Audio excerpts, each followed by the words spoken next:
Raniganj tourist ক্লাবের অর্থ সম্পাদক রুবেল আমিনের ইটালি গমন উপলক্ষে বিদায়ী সংবর্ধনা।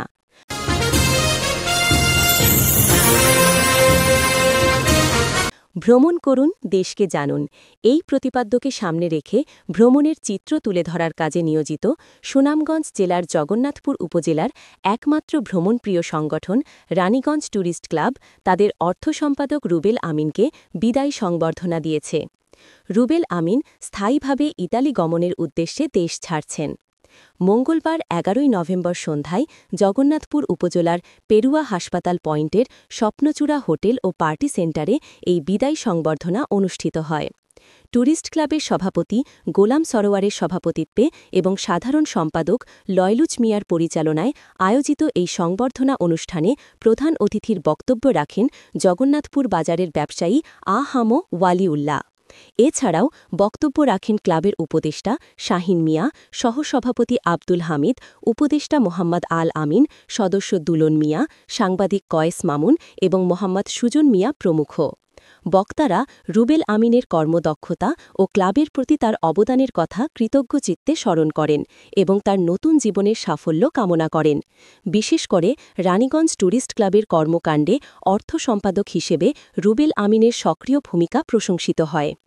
অনুষ্ঠানের শেষ পর্যায়ে রানীগঞ্জ ট্যুরিস্ট ক্লাবের পক্ষ থেকে বিদায়ী অর্থ সম্পাদক রুবেল আমিনকে তার ইতালি গমনের প্রাক্কালে একটি সম্মান স্মারক ক্রেস্ট প্রদান করা হয়। আজকে দুঃখ বরাবর আক্রান্ত হৃদয় নিয়ে বলতে হয়, যেতে নাই দেব হয়, তবু যেতে দিতে হয়, তবু চলে যায়। আসলে রুবেল আমিন ভাই যদিও আমার বড় ভাই, কিন্তু আমাদের চলাফেরা ছিল বন্ধুর মতো।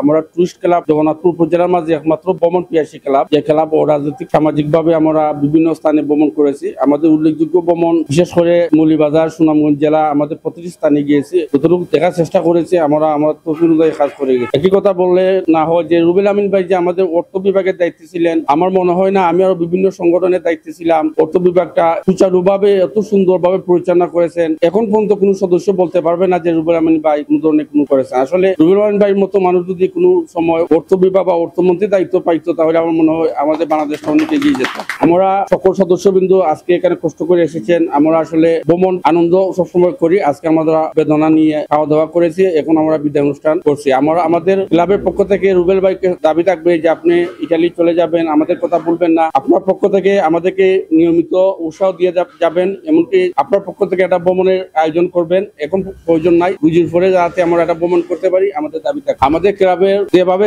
চলে আজীবন এভাবে চলার ব্যবস্থা আমরা সকলে করবো। যেভাবে যারা প্রবাসী সদস্য আছে সকলের সহযোগিতা আমরা এগিয়ে যাব। সকলের প্রতি কৃতজ্ঞতা জানাই, ধন্যবাদ জানাই আজকে সুন্দর আয়োজনে উপস্থিত হওয়ার জন্য। আমরা আগামীতে কোনো ভ্রমণ স্থানে, কোনো এক দর্শনীয় স্থানে আপনাদের সাথে দেখা হবে। সে পর্যন্ত ভালো থাকুন। প্রবাসী যাত্রী আমাদের একান্ত প্রিয় ভাই রুবেল আমিন ভাই ইতালি গমন উপলক্ষে আজকে সংবর্ধনা সভার উপস্থিত ভাইরা। জীবনের তাগিদে আমরা অনেকে দেশ থেকে দেশান্তর হচ্ছি, হয়তো অনেক এক মুঠো ভাত খাই, আর আরো ভালো করে খাওয়ার জন্য আমরা বিদেশ যাচ্ছি, জীবনকে উন্নত করার জন্য। আমরা আশা করব আমার একান্ত প্রাণ প্রিয় ভাই, হয়তো কিছুদিন চলাফেরা হয়েছে ভাইয়ের সাথে, প্রথমে ক্ষমা চেয়ে এনেছি যদি কোনো ভুল ত্রুটি করতে থাকি। হয়তো আবার ফিরে এসে আমাদেরকে নাও দেখতে পারেন, কে থাকবো কে না, হয়তো আল্লাহ ছাড়া কেউ বলতে পারেন না। ক্ষমা চেয়ে নিচ্ছি। আর দ্বিতীয়ত আমি বলবো, প্রবাসী গিয়ে যেন আমাদেরকে না ভুলে যান। আমরা যেভাবে একসাথে চলাফেরা করেছি, দেখা হলে হাই হলে বলছি, সালাম বিনিময় করেছি, সেই বিদেশ গিয়ে যেন আমাদেরকে না ভুলে যান। আর বিশেষ করে একটি অনুরোধ করবো, বিদেশে থেকে দেশের কল্যাণের জন্য, সমাজের কল্যাণের জন্য কিছু জন্য করতে পারেন, সেই আহ্বান করব এবং আপনার ভবিষ্যৎ উজ্জ্বল কামনা করছি। দোয়া করছি আল্লাহ পাকের কাছে যেন আল্লাহ আপনাকে উত্তরোত্তর জীবন সুন্দর করেন। রানীগঞ্জ ট্যুরিস্ট ক্লাব কর্তৃক আয়োজিত আজকে এই সংবর্ধনা অনুষ্ঠানের সম্মানিত সভাপতি, উপস্থিত ক্লাবের সদস্যবৃন্দ, উপস্থিত সম্মানিত মেহমান, সবাইকে আসসালামু আলাইকুম। আমরা আজকে যার বিদায়ের জন্য আমরা সবাই একত্রিত হয়েছি। আমাদের রুবেল ভাই একটি কথা না বললেই হয় না, তার বিষয়ে আমি দীর্ঘদিন যাবৎ তাকে চিনি। সে এমন একটা মানুষ ছিলেন, তার মধ্যে কোনো ধরনের হিংসা, কোনো ধরনের বিদ্বেষ, কারো সাথে কোনো ধরনের রাগারাগি আমি কোনোদিন দেখি নাই। তার কাছ থেকে আমরা অনেক কিছু শিকার আছি। তবুও তাকে বিদায় দিতে হচ্ছে। নিজের তাগিদে বিদেশ যাচ্ছেন, তিনি যেখানে থাকেন আমরা দোয়া করি রুবেল ভাই যেন সুস্থভাবে থাকেন, সুন্দরভাবে থাকেন, পরিবারের ভরণ পোষণ সুন্দরভাবে নেবেন, এই আশা করে আমার সংক্ষিপ্ত বক্তব্য শেষ করছি। আজকে রুবেল আমিন ভাই বিদায়ী সংবর্ধনা অনুষ্ঠানে আমরা সবচেয়ে গুরুত্বপূর্ণ বিষয় হইল গিয়া, আমরা একসাথে আসলাম অনেকদিন এই টুরিস্ট ক্লাবের মাধ্যমে। আমরা চলাফেরা একটা ফ্যামিলির মতোই, উপদেষ্টা আলামিন বলে গেছেন। আমি একটা কথাই বলবো, আর সব দুষ্ট হবে না। সরি। প্রবাস জীবনটা যেন সুখের হয়, যাত্রা শুভ হোক এই কামনাই করি। রানীগঞ্জ টুরিস্ট ক্লাব কর্তৃক আয়োজিত আজকের বিদায়ী সংবর্ধনা অনুষ্ঠানের আমাদের টুরিস্ট ক্লাবের সভাপতি এবং আমাদের পরিবারের সকল সদস্যবৃন্দ সবাইকে প্রথমে আসসালামু আলাইকুম। আসলে আমাদের টুরিস্ট ক্লাব গঠন হয়েছিল ভ্রমণের উদ্দেশ্য করে, একটু আনন্দ বিনোদনের জন্য। একে একে আমাদের ক্লাবটা কি তাই মানুষ ইউরোপের নানান দেশে চলে যাচ্ছেন, তার যে কোন সময় দেশ থেকে উঠে যায় বলা খুবই কঠিন। আমার বড় ভাই রুবেল আমিন ভাই গত বছর যখন টুরিস্ট ক্লাবের সব ভ্রমণে আমরা একসাথে কাঁধে কাঁধ মিলিয়ে হাসি হই হুল্লোড় করেছি, আনন্দ বিনোদন করেছি, আজকে আমাদের বিদায় জানাতে হচ্ছে ভাইকে। আসলে বিদায় শব্দটা খুবই বেদনার, একবার বিদায় দেওয়া যায় না, বারবার মানুষ ভালোবাসার মানুষগুলোই আবার ফিরে আসে। ভাই ইউরোপের উদ্দেশ্যে কিছুদিনের ভিতরেই বাংলাদেশ ত্যাগ করবেন, আমি ভাই সাফল্য জীবন কামনা করি। বিদেশ সবই নসিব। রুবেল আমিন ভাই আর আমি একসাথে ইটালি জমা দিছি, কিন্তু রুবেল ভাই ভিসা পাইছেন, আমার নলস্তা উঠেনি। এটাই রুবেল ভাই ভাগ্য ভালো, আমার জন্য দোয়া করবা। আর আগামীতে এই সংগঠনের প্রতিটা সদস্য ইউরোপ ভ্রমণ করবো।